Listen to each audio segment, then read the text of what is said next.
Welcome to part 2. Danny Hauger here for Inspiring Teachers. This is my Traci Bonde interview for the Struggle for Change podcast, a fantastic show about getting real change in education. I recommend it strongly. I also strongly recommend checking out ampeduplearning.com. They have just been a huge supporter of this show ever since its start. They're owned by teachers and operated by teachers and helping teachers share resources and even generate some side revenue while helping teachers find great lessons. So definitely check that out. And here is part 2 of my interview with Traci Bonde. I was the guest. She was the host. It's a fantastic documenting of what's been going on the last year in our lives.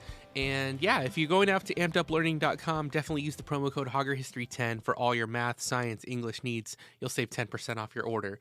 Here is our second part conversation. It is about as in-depth as we've ever gotten on the subject of what we've done in distance learning to try to be successful. So without further chatter, here's part 2 of our conversation about what's been going on and how we look to the future about getting back into the physical classroom. Here it is. But with the sophomores that were then going to be juniors and with your department and as a school site, how did you guys work through some of that in the spring? I think one of the keys is set the expectation that I don't have any promises that I can make about what happens outside of our time. And that's the message I made clear to them with them, is that I don't know when. I don't have your answers and I can't tell you the future as we study the past. But what I told them is what I can guarantee you is that I'm always going to look forward to seeing you. So if it's here or if it's there, I'm ready and I look forward to it. And I've told them before, if I wasn't enjoying teaching, I would do something else. I have enough respect for myself to consider that I have a lot of talents and abilities and I could go. I did voiceover for NBA 2K21 last year, which was really thrilling to a lot of the people that play video games in the room, and told them that what we can do is, like, if I'm looking forward to this time and you're looking forward to this time, we can at least make an hour of our day that we're enjoying being together. And so I, looked right down the barrel of the webcam when I said that and said, if you can promise me that you're going to be respectful to each other and to me, and that we'll learn together, then I think this will be okay, no matter which format it's in. And so I know it doesn't make your whole day better or your life better or your room or whatever situation you are in your home better. We can look forward to this hour, and that I can control. So that's been it, is that I can control that hour. And so let's have a good time. Even if you're not overall having a good time, we can look forward to this. So, and they bought in. So I didn't have any lows. We were good. Certainly at times we were sad, but overall, I think it was a joyful experience. And I got a lot of letters at the end of the semester and got a lot of notes. I make a lot of jokes about myself, and sometimes they can't tell that I'm joking.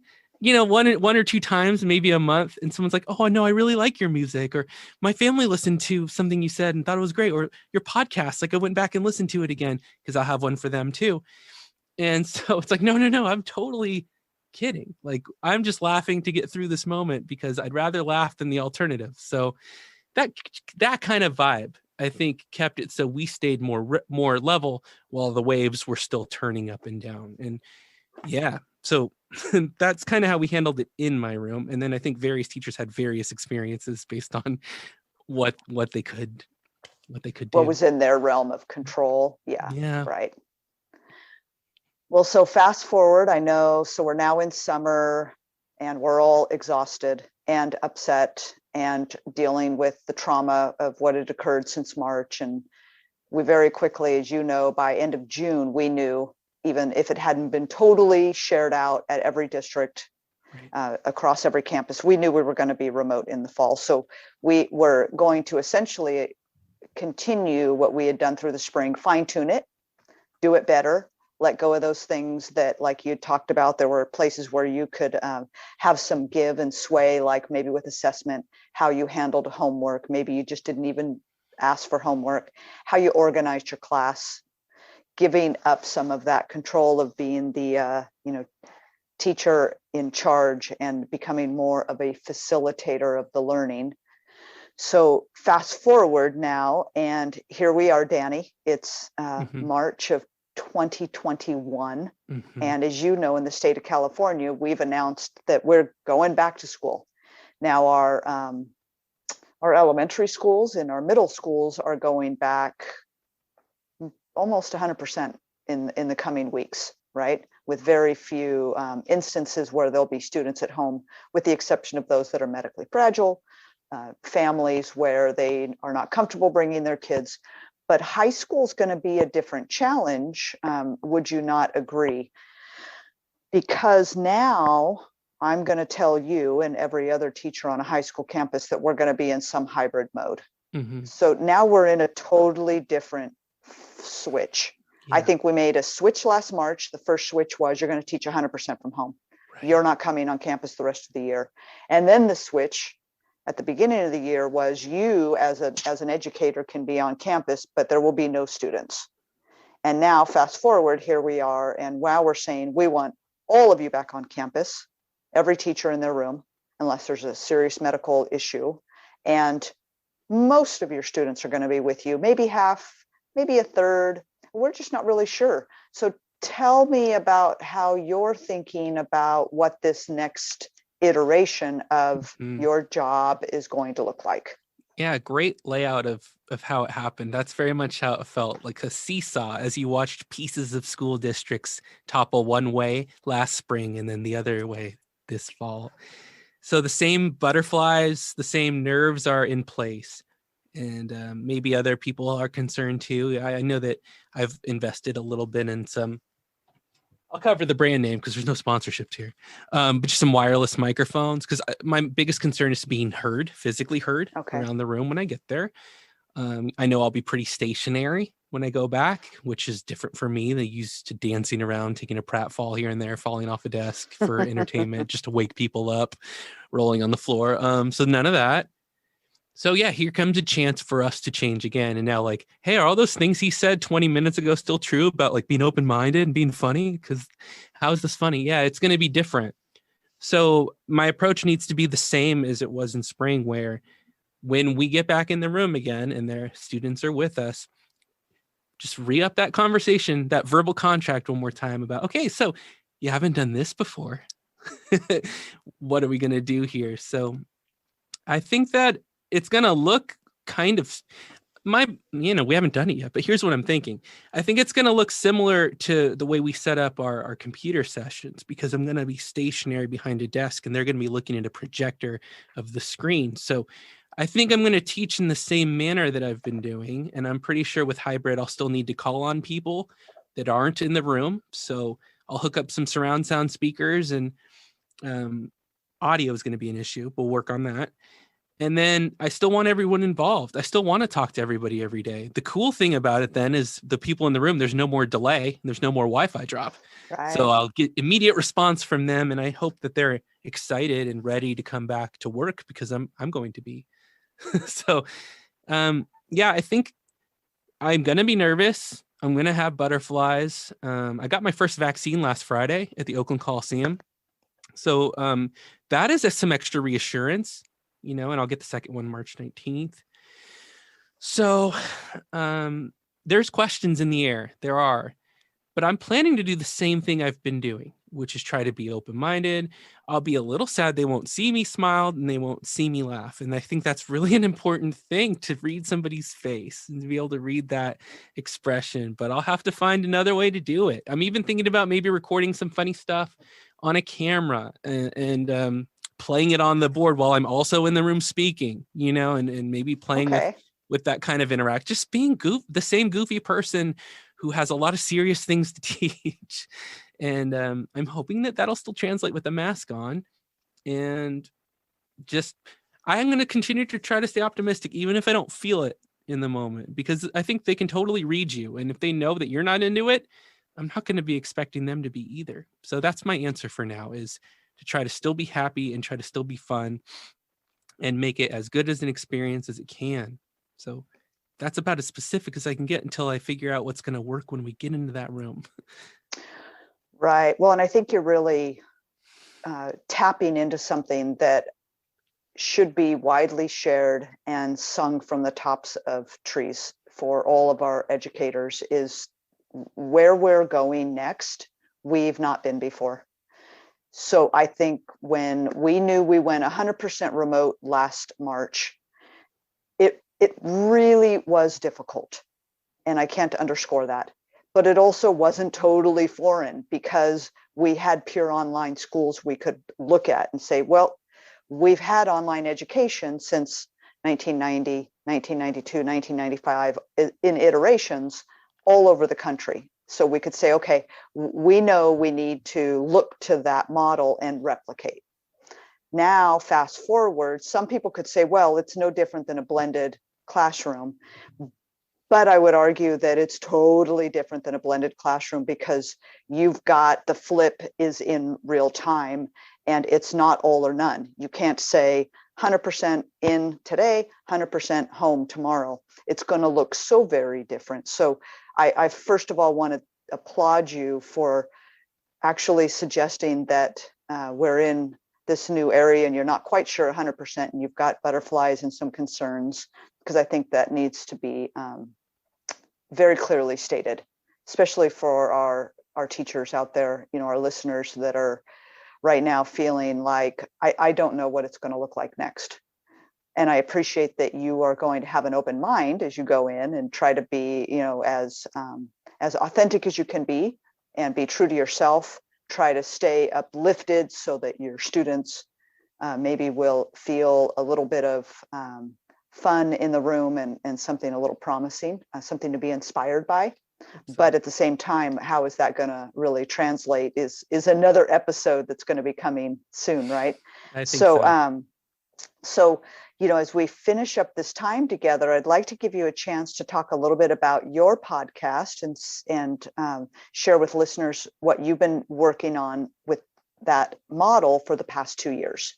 Okay, great. So Inspiring Teachers, we're running about 130 episodes now, youtube.com/inspiring teachers. And we've interviewed teachers across the nation, some international, including my old professor, Melba Beals, who was one of the Little Rock Nine in Central Arkansas in 1957, who integrated and was a mentor to me. So there are many conversations there that I think people would enjoy, all optimistic, energetic, bubbly. And even though teaching isn't all that, if you ever need that, it's a good boost to get back into that feel, hopefully.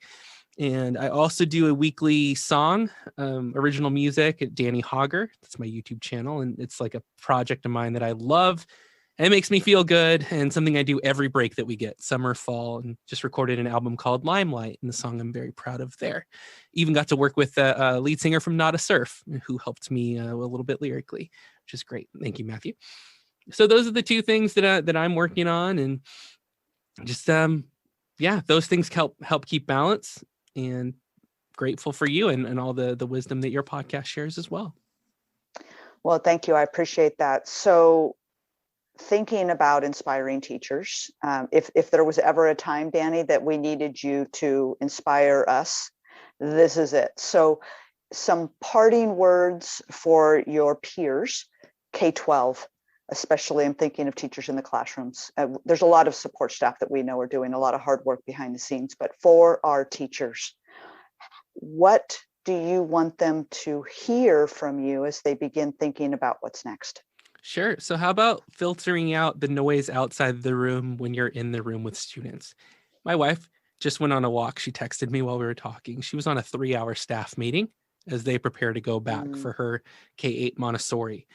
And I just want to remind everybody out there, doesn't need this reminder, that there's enough chatter, and these are so many important conversations that are happening simultaneously and all the time with breaking news and everything. And they all deserve our attention, especially when it's time for us to act and get things done. That's super important. When you're in the room with students, unless you're having the conversation that's going to fully flesh out those issues, try to handle what you need to do in that hour and be your best version of yourself for them. So I figure like my students can look at any social media platform or anything they do in their spare time and maybe see something negative or something harsh or challenging. And in my room, I'm just trying to think of acknowledging those things, noting them, and then trying to put our best foot forward for our best future, both their futures and mine, because I tell them daily struggles if I'm going through for 30 seconds or a minute. And then we launch into what we need to do to get better. And I acknowledge my own mistakes and shortcomings so that they know it's okay, because you're ultimately in an upward trajectory. And so are all of us, even through this super challenging time. And every district is different. You might be going through a lot more headaches than I am. I get you. But when you're in there with students, try to bring them your best so that they can get the best out of themselves. Thank you so much. I feel like our teachers out there really need to hear that from us. And those were some very simple and authentic ways that you can begin thinking about what is next as you very quickly step into a brick and mortar space and back to the world as we knew it pre-COVID, in a world that will never be the same again. So here's the history teacher in real time, right? Because you get to think about the past and how it relates to the present, but knowing that the future has yet to be determined, it's a very exciting and unnerving time for us. Yeah, that's so true. I never know even what I'm going to do the next year. So I always figure that whatever I'm building, whether it's lessons or resources or even stuff online, lessons for teachers that they can go find on like Hauger history. If I were to step out and do something else, how will I look back at these 6 years? And if anybody, teacher or student, is better off, that time was well worth it. Fantastic. Well, so you've got a lot of projects. I've captured them a bit. I've done my best to take notes, but come on. I didn't get it all. So if we need to find you, Danny, out there in the ether, what is the best way to get a hold of you? Yeah, Twitter's not bad for @DannyHauger, just to see whatever else that I'm posting, or for specifically just for teaching stuff @ShowTeachers for inspiring teachers, and just always sharing things there as well. And the YouTube channel is great too. If you really want to see what a teacher's music looks like when it's not their full-time job, that's a lot of fun.